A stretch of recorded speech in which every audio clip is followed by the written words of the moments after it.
Facebook তো হয়ে গেছে ইনস্ট্যান্ট কফির মতো, ইনস্ট্যান্ট বেরোচ্ছে, ইনস্ট্যান্ট মন্তব্য হচ্ছে, আমরা তো এটা দেখতেই পাচ্ছি। আপনাদের ইনফরমেশনটি কি? মূলত তো আমরা আপনাদের অপেক্ষায় থাকি, কিন্তু গুজব ছড়ায় কে? আপনাদের সতীর্থরাই তো। আমি আশা করব গুজব ছড়ানোর আগে যেন একটু ভেরিফাই করে না হয়।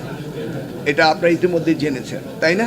টেলিগ্রাম গ্রুপে ম্যানুভার করছে, ম্যানুপুলেট করছে, গুজব ছড়াচ্ছে, কিন্তু এটা তো মিডিয়ারা শেয়ার করছে কেন, তাই না? এটা তো আপনি না করলেও পারতেন না। এটা আপনারও দায়িত্ব রয়েছে একটি নিউজ দেওয়ার আগে সেটাকে ভেরিফাই করা, তাই না? আপনাদের সকলকে এই দায়িত্বটা আছে না? আপনাদের দায়িত্ব পালন করেন।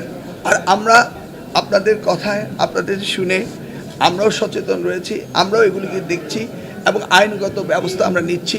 নেওয়া হয়েছে, নেওয়া হবে, হচ্ছে, হবে।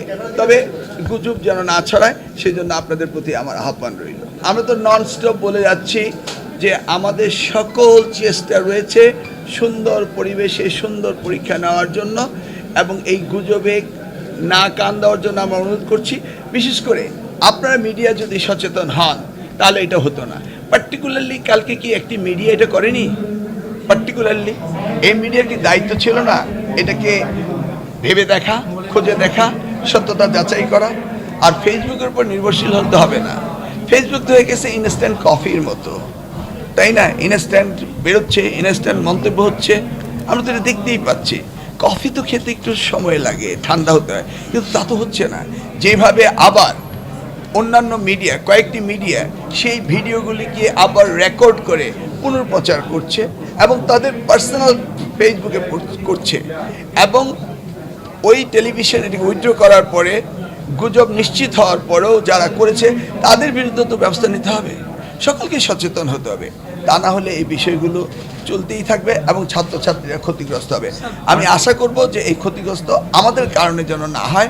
আপনাদের সকলের সহযোগিতা কামনা করি। সরকারকে তো এই ধরনের ঘটনায় সরকার তো বিব্রত হবেই, তাই না? এই ধরনের গুজবে তো সরকার বিব্রত হবেই।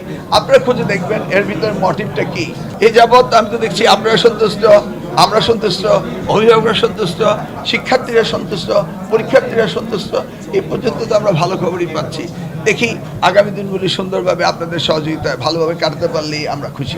এবং বোর্ড মিলে সমন্বিতভাবে এই ইন্টারমিডিয়েটের পরীক্ষার্থীদের তাদের যে একটা বিরাট গ্যাপ, এই গ্যাপটাকে সেশন জট যেটা হচ্ছে সেটাকে আমাদের আস্তে আস্তে গ্যাপ পূরণ করতেই হবে। আপাতত এনসিটিভির দায়িত্ব সিলেবাস কারিকুলামগুলি সঠিকভাবে দেওয়া, 2 বছরের কোর্স 2 বছরের দেওয়া, এবং সেই সাথে ইউনিভার্সিটিগুলো বসে কিভাবে আমরা তাদের পাস করার সাথে সাথে অ্যাডমিশন দিতে পারে সেই ব্যবস্থাগুলো করা, সেটা আমাদের করতে হবে।